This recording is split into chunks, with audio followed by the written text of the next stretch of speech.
instead of feeling down, I said, dude, I'm going to go to gym 3 times a day. I'm going to go for the run. I'm going to go work out. I'm going to go talk to 10 new girls every day. I'm going to go read books. I'm going to put self-development audiobooks. I'm going to do all of these things. So move forward. I get a personal trainer. I get somebody to push me to have more energy. So I was in such a good mood. I met another girl and I was hanging out with this girl. Then I saw my ex. If you want to get your ex back, listen to these 2 stories that I have for you. About 18 years ago, I was dating a girl. Our relationship was good, but I was very, very inexperienced with relationships and dating. I didn't know anything about women. Everything was cool. After a few months, I started to feel jealous. And I was very, very new to all of this. I started to feel jealous and I started to think that maybe she's doing something behind my back. I don't know why I was feeling that way. Because one day I went to work. She was working in a retail store.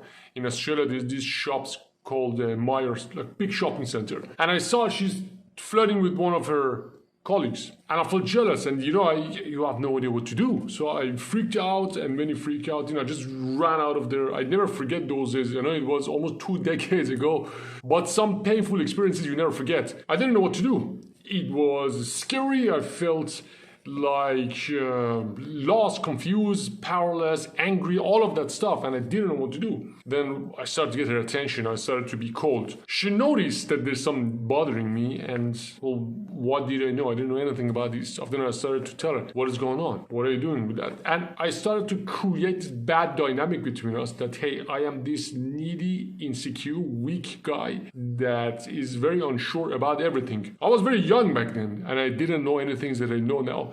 But that was how I was feeling, and I told her everything. And our relationship became this like cycle of terror and chaos, and everything was bad. We were fighting every time she wanted to go to work. I was like this little needy little bitch. Are you going to talk to him? Embarrassing things that I can't even tell you how embarrassing. Long story short, I pushed her into this guy because of all of the things that I did, and life turned to hell. I was so depressed. I failed one of my courses that I was doing at university, and it was really difficult because I just migrated to Australia, and it was very hard to go through all of these things. It was painful. I couldn't eat. I couldn't sleep. Life was like torture, everything. And I lost her, and she was living there, and every time I saw her car, I didn't know what to do. Then I lost my job also. I was delivering pizza back then. It was some of the worst days of my life. And this heaviness, this darkness, this stayed with me for 6-7 months, for a long time. I didn't recover from that, but that was a great lesson. And of course, I didn't see her because I made her life so bad. I brought so much bullshit in her life. I brought so much heaviness in her life that she just moved out, packed her stuff, and left. After that, I went through a couple of more relationships. Then I realized I don't know anything about myself and relationships and women. So I started to study. Then I went through a couple more breakups. Then I started to realize, there are things that I could actually learn about myself, about my feelings, about feeling needy. Why do I feel so insecure about myself? Why do I feel I look certain way? Why do I feel every other guy is better than me? I started to work on myself. Fast forward 5 years of breakups, a little progress, again breakup, a little getting into depression mode, a little better. 5 years of working really, really hard, reading books. Back then, internet wasn't this rich, content rich, so I couldn't really look. We didn't even have YouTube back then. Yeah, this is year 2005, 6. It was the very early days. Anyways, I found a dating coach. I worked with a dating coach. I found a shrink. I worked with a shrink. I went through a bunch of stuff. And I realized what I should do to manage my emotions, to manage my thoughts, and to manage the relationship. I learned what is the willingness to walk away. I show you all of these in other videos in this channel. And I want to show you what happened a few years after that. And after going through agonizing breakups, finally I realized I got to a point after 5-6 years. One dating coach really helped me. It was in Sydney, Australia, year 2006 or 7. Through that time, I learned so much, and then I realized, all right, this is how things work. I realized, I shouldn't show this feeling to her. I shouldn't bring my bullshit to her life. It's something that I should deal with myself. I understood how I can deal with jealousy, how I can deal with insecure feelings. What if she finds somebody else?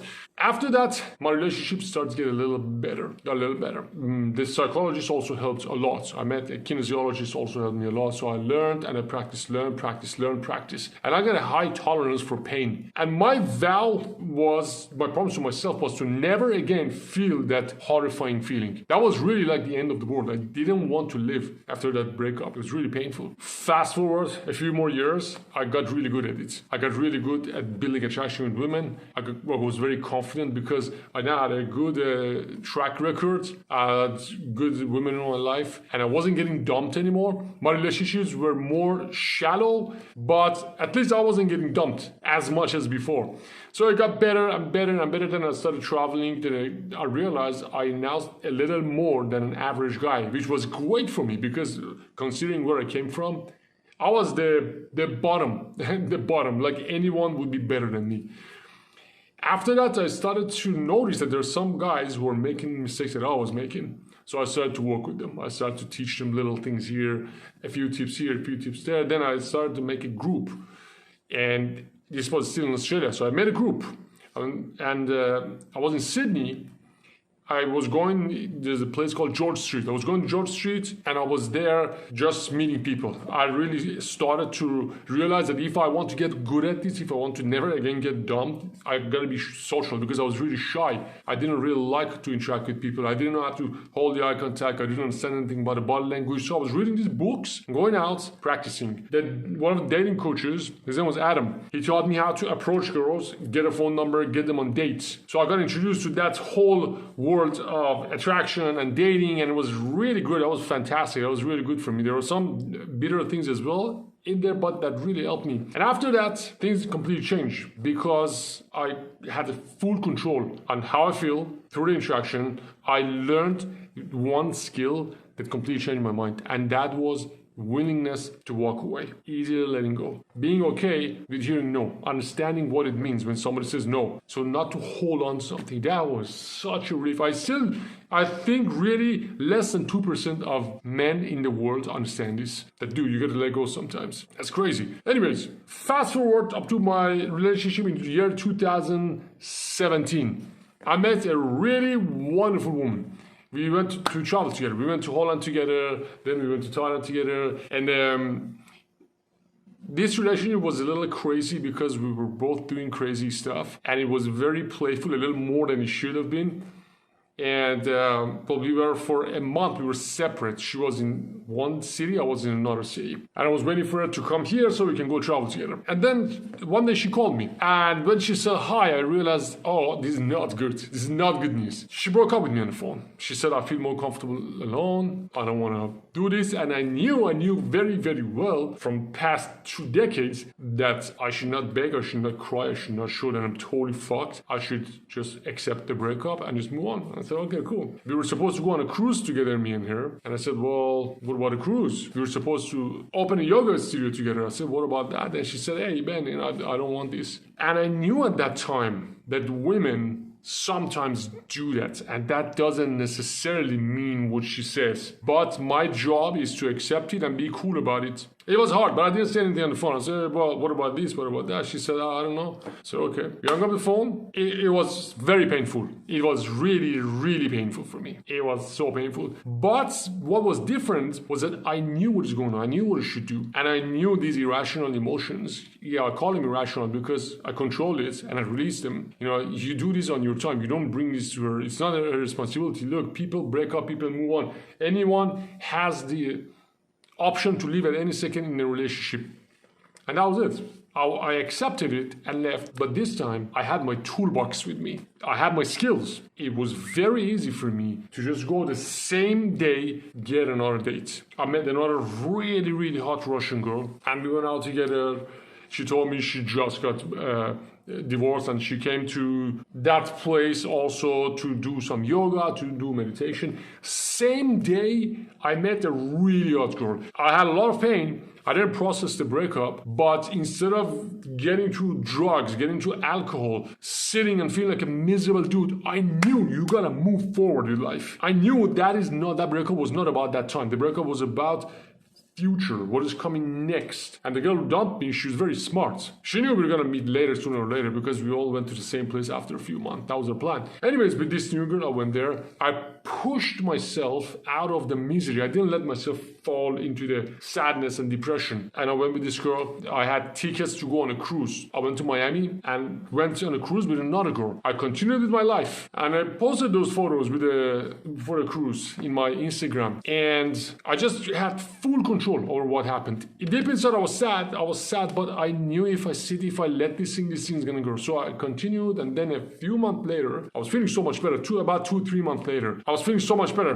Came back and went to the same town. And one of the things that I do when I go through things like this, I reverse it. Instead of feeling down, I say, dude, I'm gonna go to gym 3 times a day. I'm gonna go for the run. I'm gonna go work out. I'm gonna go talk to 10 new girls every day. I'm gonna go read books. I'm gonna put self-development audiobooks. I'm gonna do all of these things. So move forward. I get a personal trainer. I get somebody to push me to have more energy. So I was in such a good mood. I met another girl, and I was hanging out with this girl. Then I saw my ex. And when she saw me, she hadn't seen me after that phone call.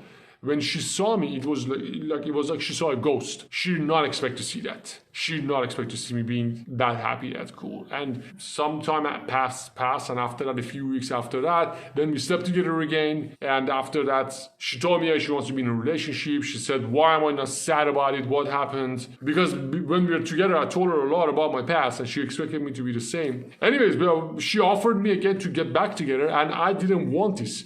Because that experience that happened, those 3-4 months, look, the breakup, the hard part is letting go. When you let go, you realize this attachment is not good. No one likes to have attachments. Imagine I tell you, if you want to sleep, you need to have certain light, and you have to eat certain food, and you have to go in certain bed. Then it makes your life so difficult because you have all these attachments.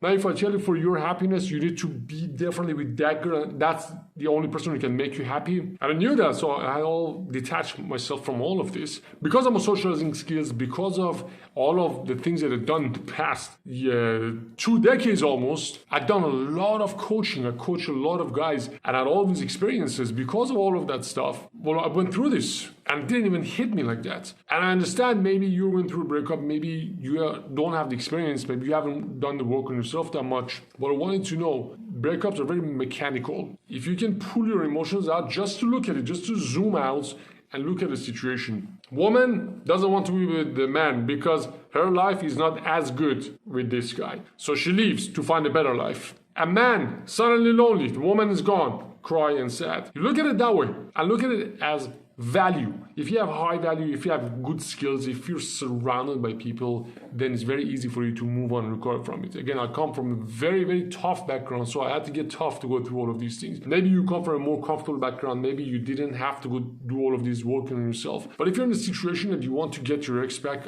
always attack it from the position of power. Because if you're weak, if you're sad, they don't hear you. Nobody comes to rescue because people are busy worrying about themselves.